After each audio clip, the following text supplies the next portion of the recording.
Une tragédie donc qui s'est produite dans les Alpes françaises. 150 personnes sont mortes dans cet accident terrible et lors d'un présumé acte suicidaire, le copilote de l'appareil aurait volontairement provoqué la chute de l'appareil. Richard, on tente maintenant de comprendre quel phénomène se cache derrière cet acte insensé. Oui, bien sûr, parce que cette affaire, Yannick, a fait froid dans le dos et l'hypothèse la plus plausible est donc effectivement que le copilote Andreas Lubitz aurait voulu mettre fin à ses jours en entraînant avec lui les 149 passagers membres d'équipage présents à bord du vol Barcelone-Düsseldorf, une hypothèse renforcée par le témoignage de son ancienne petite amie à qui Lubitz aurait dit « Un jour, je ferai quelque chose qui changera tout le système et tout le monde connaîtra mon nom et s'en rappellera » et par de nombreux autres éléments de l'enquête, dont par exemple la plus récente, la découverte et la première analyse de la deuxième boîte noire qui confirme en effet cette thèse.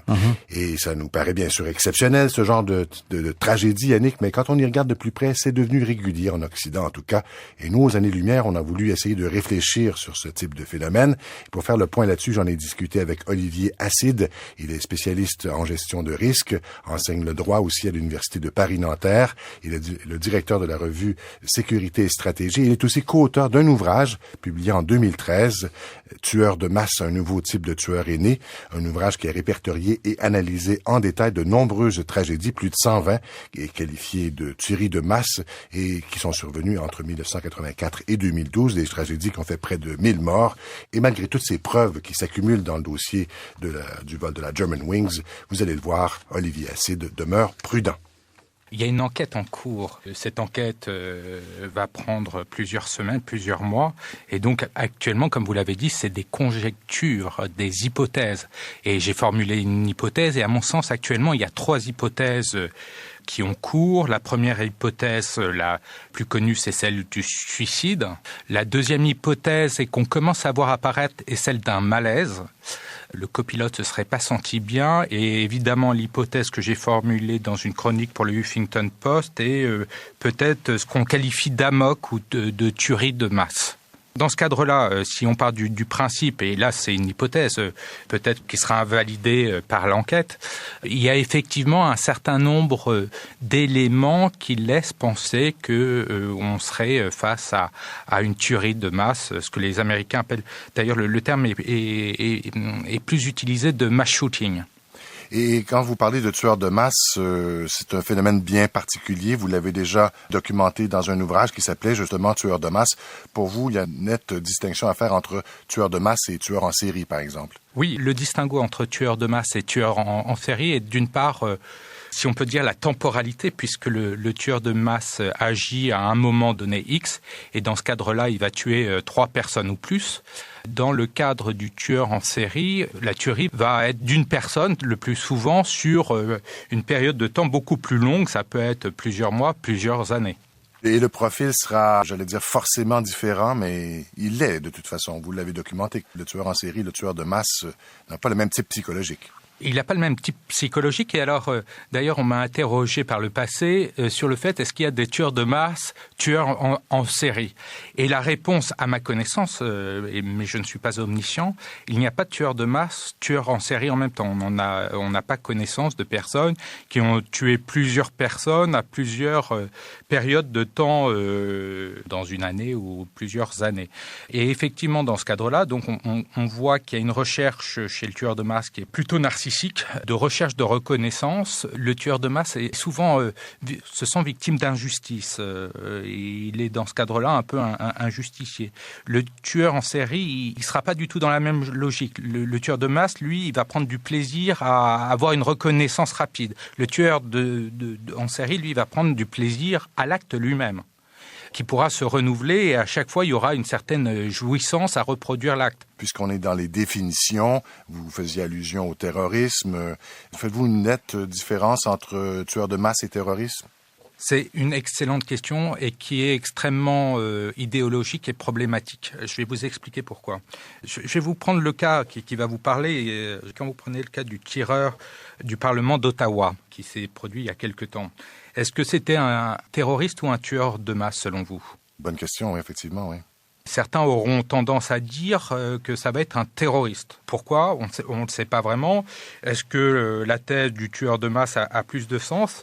C'est difficile à dire. De même, je me suis interrogé dans un article dans Libération il y a quelque temps sur les 2 frères qui ont commis l'attentat à Boston. Sont-ils des tueurs de masse ou sont-ils des terroristes ? Le fait uniquement que je puisse poser la question m'a valu des déchaînements, une haine, des appels d'inconnus, d'anonymes, alors même que finalement c'est très difficile de faire le distinguo puisque ce sont 2 notions relativement floues. Comme j'ai pu vous le définir, le tueur de masse va tuer 3 personnes ou plus dans un laps de temps court, finalement le terroriste aussi.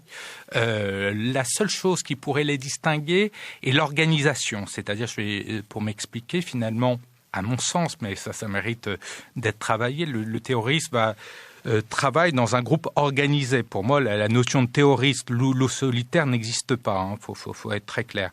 Donc le terroriste va travailler dans un cadre organisé, dans une cellule, à 2, 3, voire plus de personnes. Et pour un chef, je vais vous prendre pour expliquer mon propos le 11 septembre. Ceux qui ont commis les attentats du 11 septembre, finalement, ne se souviennent pas de leur nom, ou très mal. Mais on va se souvenir du nom de la fabrique, Al-Qaïda, et on va se souvenir du nom du chef, Ben Laden. Chez le tueur de masse, la logique est tout autre. Le tueur de masse est dans une logique, moi je m'appelle Breivik, et c'est M. Breivik qu'on a envie de reconnaître. Il ne va pas travailler pour un groupuscule, les fachos X ou un chef. Donc la recherche des profils n'est pas la même. Chez le tueur de masse, il y a souvent une recherche narcissique évidente. Ouais. Alors certains spécialistes du terrorisme vont me dire que chez le terroriste aussi, sauf que la recherche de satisfaction, elle est après la mort, ce qui n'est pas le cas chez le tueur de masse. On a l'impression tout de même qu'il y a quelque chose en commun, peu importe les définitions entre tueur de masse et terroriste, qu'il y a quelque chose en commun qui est du domaine de la psychologie ou de la psychiatrie. Ces gens-là semblent assez instables, voire impulsifs dans certains cas. C'est un trait commun que vous avez remarqué aussi dans les tueries de masse? Alors, vous venez de dire quelque chose dans votre première phrase qui est importante. Peu importe la différence entre tueur de masse et terroriste. Il faudrait croire que, en tout cas en France, je ne sais pas si c'est le cas au Canada, mais en tout cas je peux vous dire que c'est le cas aux États-Unis, en fonction du nom de la personne, qu'il s'appelle Mohamed ou Francis, c'est très étonnant les médias, la manière de réagir. En gros, les médias, les gens en général, s'il y a un acte, une fusillade, et tout de suite on a le nom de la personne, c'est Mohamed, ça va être un acte terroriste. Si on apprend que c'est Francis, ça va être une tuerie de masse. Vous voyez bien que dès le départ, il y a quand même un problème de base. À chaque fois, je l'ai vu notamment sur les actes qui se sont produits en Norvège, provoqués par Anders Breivik. On ne savait pas que c'était Anders Breivik et il y avait des noms musulmans qui circulaient au départ, et donc c'était un acte terroriste. Et dès qu'on a eu le nom, c'est-à-dire Anders Breivik, et d'ailleurs qu'on a vu l'image de la personne, c'est devenu un tueur de masse. Mmh. Le vocabulaire est pas neutre, et il est vrai que les médias devraient faire extrêmement attention au vocabulaire, puisqu'évidemment, c'est stigmatisant. Oui, mais je reviens à ma question là, du départ pour cet aspect-là des choses. Il semble y avoir quelque chose en commun sur le plan psychologique, psychiatrique entre ces gens, peu importe les définitions qu'on leur donne. Oui, non mais ça, c'est tout à fait. Il y a une instabilité, il y a souvent une marginalisation forte, souvent, d'ailleurs même chez les terroristes, on parle souvent du terme dépressif, là, je l'entends en boucle, alors qu'on ne sait pas bien derrière ce qu'on y met, mais souvent des gens qui sont suivis psychologiquement, qui prennent des médicaments, et effectivement on retrouve ça, c'est-à-dire c'est effectivement des gens qui sont en mal de repère. On a parlé beaucoup, Monsieur Assied, de suicide dans le cas du pilote de la Germanwings. Évidemment, comme vous disiez en début d'interview, tout ça fait partie des nombreuses hypothèses. Est-ce qu'il est courant qu'un tueur de masse soit habité par des idées suicidaires? Il y a une étude récente qui a été produite par une revue de criminologie américaine. Et dans cette étude, il est sur la base d'un échantillon de 88 cas, le criminologue distinguait 2 types de tueries de masse. Il distinguait les tueries de masse qui donnent à la fin de la tuerie, l'auteur de la tuerie se suicide, et l'autre cas, les tueries de masse qui ne donnent pas lieu à suicide. Dans son échantillon de 48 cas, il y en avait 48% qui s'étaient suicidés. Ça veut dire que 52% ne s'étaient pas suicidés. Et donc l'auteur a essayé de comprendre les mécanismes psychologiques, en tout cas par rapport au rapport qui était à sa disposition. Et effectivement, ce qu'il constatait, c'était la dépression, qui n'était pas du tout la même. Il n'y avait pas nécessairement de suivi psychologique dans le cas des personnes qui passaient à l'acte et qui ne se suicidaient pas. Et à l'inverse, dans le cas des personnes qui se suicidaient, il y avait souvent un suivi psychologique de la prise de médicaments. Et d'ailleurs, ce qui est assez intéressant, c'est que dans le cas d'Andrés Lubitsch, c'est qu'il semblerait, mais on attend la confirmation, c'est qu'il n'ait pas pris ces médicaments avant le passage à l'acte. Et on a constaté qu'il y a eu un certain nombre de tueries de masse dans le passé, où les tueurs de masse étaient passés à l'acte, justement parce qu'ils avaient refusé de prendre, si on peut le dire comme ça, leur dose. Vous évoquiez aussi le narcissisme un peu plus tôt. Encore là, c'est un des traits qui semble marquer les auteurs de ces crimes. On cherche ici beaucoup la célébrité, qu'elle soit post-mortem ou pas. Dans le cas de Breivik, c'est pas post-mortem, mais évidemment, si c'est avéré dans le cas de Andreas Lubitz également, c'est un trait assez commun, cette espèce de narcissisme menant à une éventuelle célébrité post-mortem. Alors, c'est un trait qui apparaît assez régulièrement, mais ce n'est pas toujours le cas. Je vais vous prendre le cas de la tuerie de Newton, décembre 2012. Adam Lanza recherchait peut-être la célébrité, mais il avait surtout quelque chose à régler. Il y a un point important qu'on retrouve, c'est que ces personnes-là ont un sentiment d'injustice, ils ont l'impression d'être victimes d'une injustice forte. Il y a une idée à la fois narcissique, certes, mais il y a aussi l'idée de la vengeance. Et ça, on le retrouve aussi dans beaucoup de cas, et d'ailleurs, on le retrouve beaucoup chez les terroristes et chez les tueurs de masse. C'est-à-dire, il s'agit de venger une population, venger un type de personne. Je vais vous prendre un autre cas qui va parler à vos auditeurs. C'est la fusillade qui a été provoquée dans l'école polytechnique de Montréal en 1989. C'était l'auteur, qui est un cas assez étonnant et qui mérite d'être creusé, n'a tué que les femmes. Il s'agissait d'une vengeance par rapport à ce que pouvait représenter la femme. Mais ça peut être, pour certains, ça va être les femmes, dans un autre cas, ça va être les gays, dans un autre cas, voilà, il y a souvent une catégorie qui est visée où ça va être les gens du travail.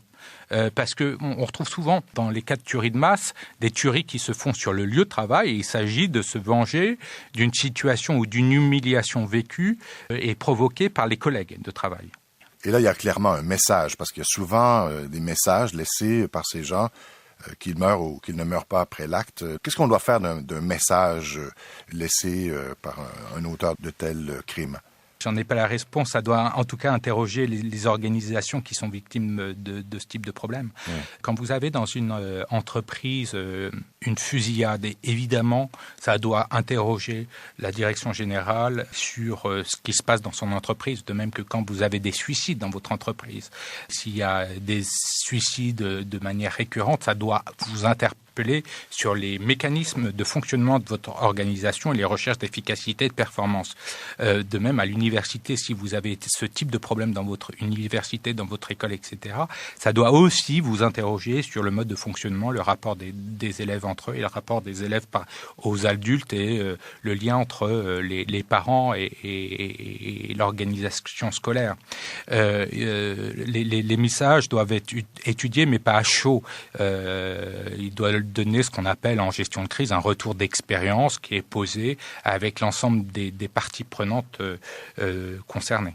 On a l'impression, en terminant, M. Acide, que ce qui ressort de vos constats, c'est qu'il y a une sorte de fatalité que l'on doit intégrer pour mieux comprendre ce qui se passe. Est-ce que ça veut dire que pour vous, ces tragédies, ces drames, ces tueries sont inévitables? Elles sont évitables et d'ailleurs on voit qu'au Canada et en Australie, pour prendre ces deux cas, le Canada qui a été touché par des tueries de masse et l'Australie qui a été aussi touchée en 1995 par des tueries de masse, la mise en place de politiques par rapport aux armes, et je sais qu'actuellement vous avez des gros débats sur le sujet, ont eu une incidence forte sur la réduction du nombre de tueries de masse. Les pays où finalement il n'y a pas eu vraiment de politique en la matière sont des pays où il y a une reproduction de ces phénomènes, voire même une croissance. Donc non, c'est pas une fatalité parce qu'on peut à la fois mettre en place une politique vis-à-vis des armes, mettre en place une politique contre ce qu'on appelle le bullying, c'est-à-dire les questions de harcèlement.